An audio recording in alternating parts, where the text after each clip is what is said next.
ദുരന്തർ എന്ന് പറഞ്ഞ ഏറ്റവും പുതിയൊരു സിനിമ തിയേറ്റർ റിലീസ് വന്നിട്ടുണ്ട്. പടത്തിന്റെ പേര് കുറച്ച് മെനക്കെടിയാണ്, ഞാൻ പറഞ്ഞപ്പോൾ ചിലപ്പോൾ തെറ്റിപ്പോയിട്ടുണ്ടാവും. എന്തായാലും പടത്തിന്റെ കളക്ഷനിലോട്ട് പോകാൻ നമുക്ക് കഴിഞ്ഞ 7 ദിവസത്തെ വേൾഡ് വൈഡ്.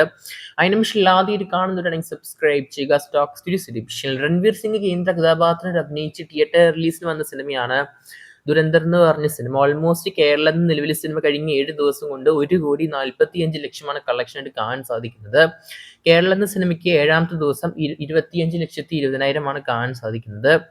എന്തായാലും നിലവിൽ ഇന്ത്യൻ നെറ്റ് കളക്ഷൻ ആയിട്ട് ഓൾമോസ്റ്റ് സിനിമയ്ക്ക് 218 കോടിയാണ് കളക്ഷൻ ആയിട്ട് കാണാൻ സാധിക്കുന്നത്.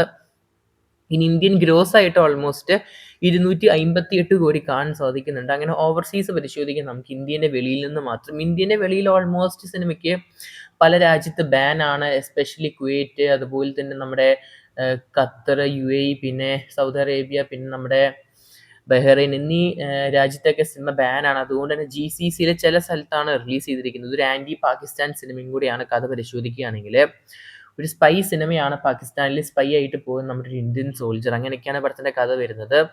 60 കോടിയാണ് സിനിമേന്റെ ഓവർസീസ് കളക്ഷൻ ആയിട്ട് കാണാൻ സാധിക്കുന്നത്. സിനിമയ്ക്ക് കൂടുതൽ കളക്ഷൻ നമ്മുടെ ഇന്ത്യയിൽ തന്നെയാണ് കാണാൻ സാധിക്കുന്നത്. അങ്ങനെ വേൾഡ് വൈഡ് 318 കോടിയാണ് സിനിമേന്റെ നിലവിലെ 7 ദിവസത്തെ വേൾഡ് വൈഡ് ഗ്രോസ് കളക്ഷൻ കാണാൻ സാധിക്കുന്നത്. എന്തായാലും 500 കോടി എന്തായാലും സിനിമ നേടിയെടുക്കാൻ ഹൈ ചാൻസ് കാണുന്നുണ്ട്. വരും ഞായറാഴ്ച ആകുമ്പോഴേക്കും അത് സത്യമാവുമെന്ന് തോന്നുന്നുണ്ട്. ഓൾമോസ്റ്റ് 500 കോടി ക്ലബിൽ. അങ്ങനെ നോക്കുകയാണെങ്കിൽ ഈ വർഷം സയ്യാരയ്ക്ക് ശേഷം മറ്റൊരു സിനിമയും 500 കോടി ക്ലബിൽ ഇടം പിടിച്ചു എന്ന് വേണമെങ്കിൽ പറയാൻ സാധിക്കും നമുക്ക്. എന്തായാലും ദുരന്തർ എന്ന് പറഞ്ഞ സിനിമയിലെ വില്ലന്റെ ആ ഒരു സീന് വിത്ത് BGM നല്ല ട്രെൻഡിങ് തന്നെയാണ്. ഇൻസ്റ്റാഗ്രാമിൽ വൈറലാണ്.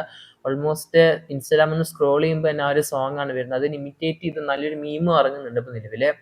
എന്തായാലും നമ്മുടെ ആനിമൽ സിനിമേന്റെ വില്ലന് ശേഷം ബോബി ഡിയോളിന് ശേഷം ഈ ഒരു വില്ലനാണ് പിന്നെ ട്രെൻഡിങ് ആവുന്നത്. എന്തായാലും കാത്തിരിക്കാൻ നമുക്ക് ചിത്രത്തിന്റെ കൂടുതൽ ബോക്സ് ഓഫീസ് കളക്ഷൻ ആയിട്ട്. പടം കണ്ടവർ എന്തായാലും പടത്തിന്റെ അഭിപ്രായങ്ങൾ കമന്റ് ചെയ്യപ്പെടുക. കാത്തിരിക്കാൻ നമുക്ക് ചിത്രത്തിന്റെ കൂടുതൽ ബോക്സ് ഓഫീസ് കളക്ഷനായിട്ട്.